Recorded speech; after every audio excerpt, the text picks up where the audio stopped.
స్వయం బాబురావు 2016-17లో ఇట్లనే కావాలని చెప్పేసి ఆదివాసు మా బిడ్డలు మా తమ్ముళ్ళు మా సోదరులు రెచ్చగొట్టి ఆ రోజు 7 మంది లంబాడి బిడ్డలను బలి తీసుకురావు. ఆ బలిదానాన్ని మేము పోని అని వదిలేసినాం. కానీ ఇప్పుడు నువ్వు అదే ఇట్లా చేస్తే ఖచ్చితంగా నీకు తగిన మూల్యం చెల్లిక తప్పదు.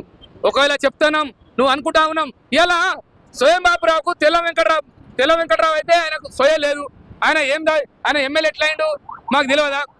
ఇలా నువ్వు ఏ పార్టీలో గెలిచినావు ఎక్కడ వచ్చినావు మాకు అన్ని తెలుసు. నీ వ్యాపారాలు ఏందో నువ్వేం చేస్తున్నావు ఆడ ఏం ఆదివాసులకు ఎంత ఆదివాసులే నీ మీద ఫ్రెష్ పెట్టిరు ఏమని ఈ తెల్ల వెంకట్రావు గారు మాకు అభివృద్ధి పనులు చేయరా బాబు అంటే ఇట్లా జాతీయుల మధ్య కొట్లాడ పెడుతున్నాడు. అరే బాబు నీకు తెలియస్తా ఉన్నాము.